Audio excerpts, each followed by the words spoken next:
Hello, my ducklings, and welcome to the first and hopefully last episode of Ducky Embarrasses Herself. Today we're going to be reading my middle school fan fiction, which would be embarrassing enough if it was about like Twilight or like Harry Potter or something. But like it's about the Beatles, the band, the old man band. So this is going to be a lot for me. Also, this was a long one, and I'm going to be reading it in its entirety. But also, I think that we have some friends here who are crucially missing, so I will go fetch them. Yup, they're going to be present. I actually had to dig these fellas out of a closet, so that was really fun. This is apt. Also, my one disclaimer that I would love to give is, as a Catholic, I cannot condone any of what I've written. I was a deeply depressed little girl. But the thing about little me that I truly admire so much is that back then I knew how to finish a story. As you'll see though, it's a very rushed ending and I didn't know what to do. But, you know, that's most people. We're going in. So this is my extremely revamped Wattpad account. It's had various themes.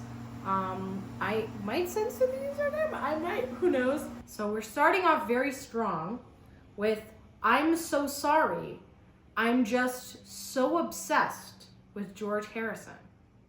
I'm glad we started things on a high note with an apology. I did a lot of these kinds of author's notes and then I would have it prefaced with a cute little banner. Don't know why I started off with poop and sadness, but I'm gonna try my best to not mock my young self because I feel for her, and I need to always come from a place of love.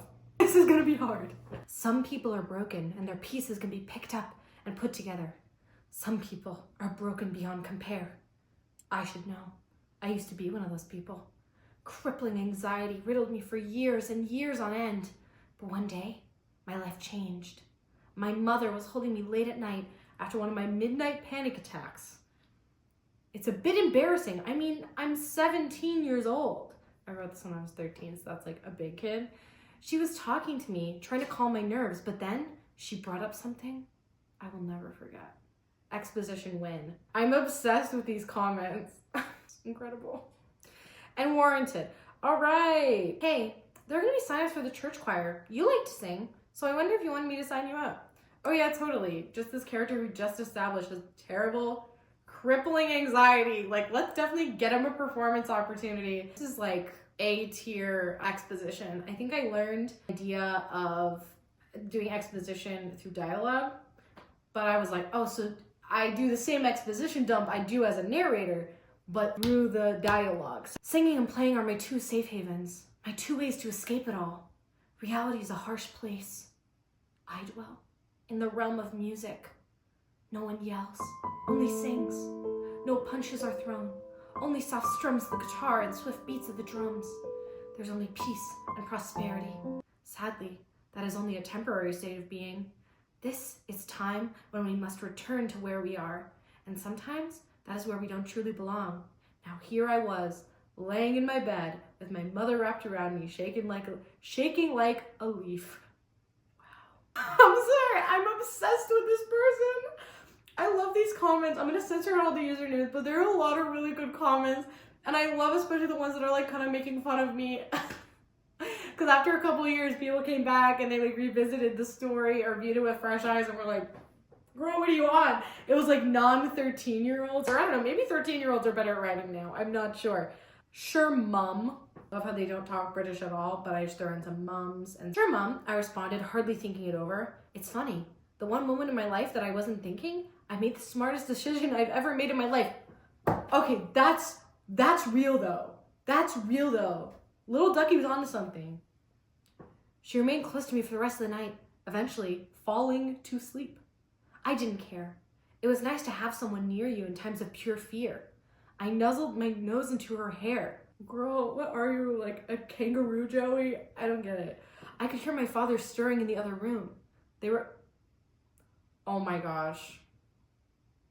I promise you that it's gonna be revealed that I had a continuity error and either one of George's parents is gonna be dead or not present. Like, I'm like 99% sure.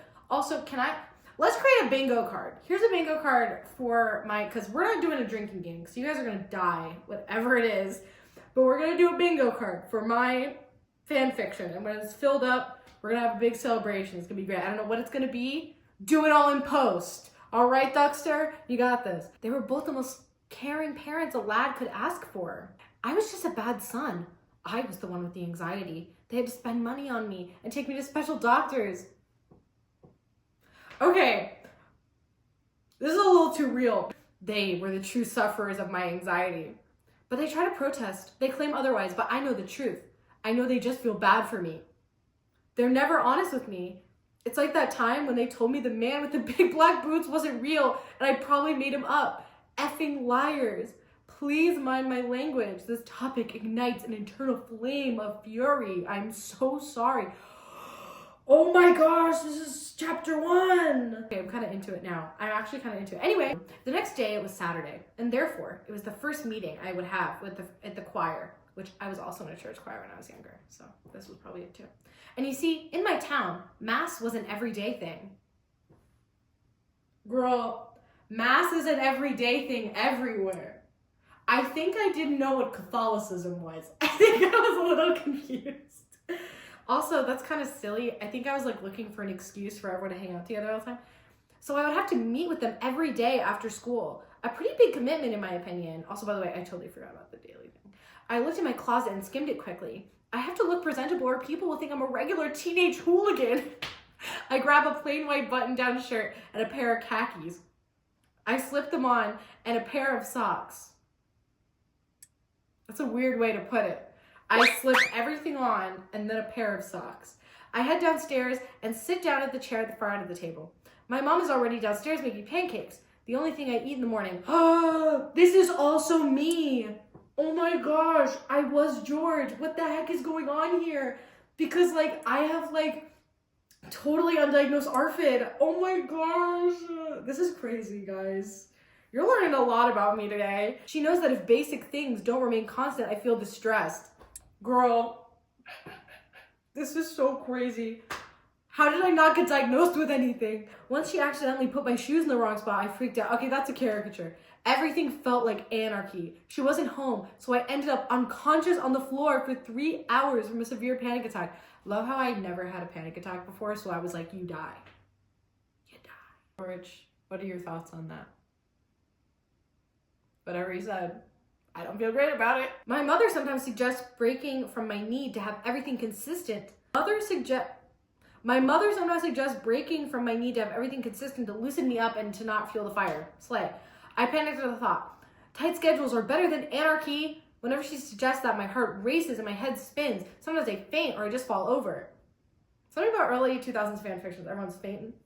Everyone's fainting all the time. Also, that's a great way, if you don't know how to end a scene, just make someone pass out and then wake up somewhere else, and it's a new scene. Brilliant. No one's ever done that before, so you should consider that a completely original idea. But this morning I felt better. Still, the usual enclosed feeling I normally get. As if there were invisible walls slowly inching towards me, slowly crushing under the pressure. Stop! Why is that me sometimes? One day I'll surely be crushed. That's the day I dread. In my head I call it the breaking day. This never comes up. My mummy didn't know about the breaking day. Or maybe she does, but she just doesn't tell me. Wait, so basically he has OCD? Bro, I wrote this before I had experience dealing with a mental illness, so who even knows anymore? I took accountability like a champ. Morning, Georgie. Smiles at me like always. Oh my gosh, this is gonna take me forever to get through. I'm so sorry. She puts down her spatula, like always. She opens her arms and I hug her. She kisses the top of my head, like always. I love how I learned what repetition is, and I'm like, that's so smart. Everything is perfect. Everything happened as it always does. After breakfast, she and I got into the car. My mom tells me if we're passing a green door so I can shut my eyes. Foreshadowing, wonder what that means. I look over my prepared speech for whomever may attend. I had explored every possibility. If they comment on my shoes, face, anything really, I was prepared. If there's anything I hate, it's anarchy. In fact, it's my worst fear. Bro, imagine if Guy listened to Anarchy in the UK. My guy would pass out because he's from the UK. This might be set like low-key in America. I don't know. I don't know how many Catholic churches there are in England. Like, oh, that's so funny. It's so funny because I didn't know that there were other denominations other than Catholic. So I was like, oh, what do you mean? It's set in a church. Of course it's Catholic. In fact, my worst fear, I must be prepared or anarchy will unfold before me. And that's the last thing I want. I want these people in the church choir to be my friends or at least acquaintances. Mom, I'm scared. I whisper. Why, honey? My mom asks. What if they don't like me? They will. You're such a nice boy. Why wouldn't they like you? She responds. I don't know. I'm always so scared of everything. What a great subtle piece of dialogue. What if they don't want to be friends with me because of that? It'll be fine. Your anxiety is part of what makes you so perfect and what makes you beautiful. I guess. Come on, George, everything's gonna be fine. I hope, Mom. We pull up to church. I start to hyperventilate. I shiver, though it's very hot out. Love the lack of continuity. I always write things in the summer because like I don't want to write. I don't know why. But I also don't feel like writing about how it's cold. I also don't like the cold. She hauls me to my feet, and before I know it, I'm at the doors of the church. My legs feel weak and my stomach is churning. I turn around expecting to see my mom, but she's gone. I stumble through the doors, only to fall directly onto my face. You know, like anxious people do, whatever. I look up and see a tall boy towering over me. 1, Polly! 2, if that happened to me, I would take the robe thing the vicar wears and just hang myself on the spot. What? And that's how I met your father. It's Paul. But I'm guessing that tall boy certainly isn't Ringo. Stop! And that was chapter 1. The first chapter. Every chapter, I think my class read because of Mr. Terupt. And as a result, I was like, a book can have more than one point of view. Let me do that with every single one of my stories. And now Yup, I also had these GIFs at the top. GIFs, whatever. So this is from Paul's perspective. So if we can recall, George just fell on his face in front of a tall boy. Can we put in post how tall Paul McCartney is? I think taller than me, but like taller than George Harrison? I don't know. Before I can help him up, he curls into a ball and whimpers. I gaze at him in confusion. I don't know what to do. Girl, I wouldn't either, don't worry. Hey, it's okay, it's all right. I coo. It's okay, it's all right. Is that what I'm supposed to do? This is, by the way, this is my favorite one of the dolls, but like, my little anxiety man. Do you need any help getting up? I asked softly. Mobility King. His lips remain in a straight line. His expression is unreadable. His eyes look fearful. Okay, so you are reading his expression, and his lips look blank. His cheeks are an adorable shade of pink, and his body is trembling. One of these things is not like the others. Also, sorry, where are these pink cheeks you speak of? After a moment of hesitation, he shakily nods. I take his hand and gently pull him to his feet. He fiddles around with something in his pocket and then pulls out a large packet of paper out of his pocket. Yep, let's just repeat words. He holds it awfully close to his face and says in a shaky, nervous voice, hello, my name is George Harrison. How are you? Oh yeah, how anxiety people talk. I'm fine. You're dressed awfully fancy. George begins to flip through the papers and then settles on one. I try to dress my very best every day. I am sorry if that bothers you. Oh, no, it doesn't. Don't worry a bit, I say softly, careful not to upset him. Yeah, no, I'm very deeply worried about him. Smiles at me, his frightened expression softens. I forgot I was still holding his hand. He looked down and blushed and jerked it away so hard he almost fell down. I'm sorry, he explains, a tad too loud. Oh, it's fine. My name is Paul, by the way. Nice to meet you, George. He shakes my hand and then jerks his hand back. He begins to flip through the pages in his hand and begins to hyperventilate. He falls backward and holds his head. I kneel next to him and hold him. He fell over twice in at least 5 minutes. Are you all right? He doesn't respond. He curls up in a ball like before he rocks himself back and forth. Shh, please calm down. It's going to be all right. Just calm down and explain what happened and maybe I can help you. I whisper, trying to sound calm. He stops trembling and I can barely hear him say, nothing makes sense now. No one has ever told me they've been happy to see me before. So, can you just try and tell me what to say? All right. When someone says, it's nice to meet you, you normally say thank you. He looks up with tear-stained cheeks. He must have really panicked. Oh, I wrote this 3 years ago. To be honest, even though he's fictional, I'm so proud of George for the progress he's making from his first meeting to get comfortable. It's clear he doesn't leave the house much, lol, much like me right now. Oh, during the pandemic. And he starts off, was this during the pandemic? Probably, okay. He starts off incredibly anxious, which I'm genuinely experiencing right now, just not severely. But the fact he forges genuine connection outside of his family and puts his heart on his sleeve makes me so happy, proud of you. That's a good comment. Good job, me from 3 years ago. That's awesome. I love revisiting this. It makes me really happy. Well, thank you. You're welcome, George. I'm very sorry for freaking out. I just wanted to make a good first impression, and he burst into tears again. I hold him tighter. Shh, it's okay. No need to say sorry. Please don't cry. There's no reason to cry. I just want to see what a comment about. Lol, this would never work on me. Sorry, Paul. You wrote it, guy. Come on now. Okay, he sniffles.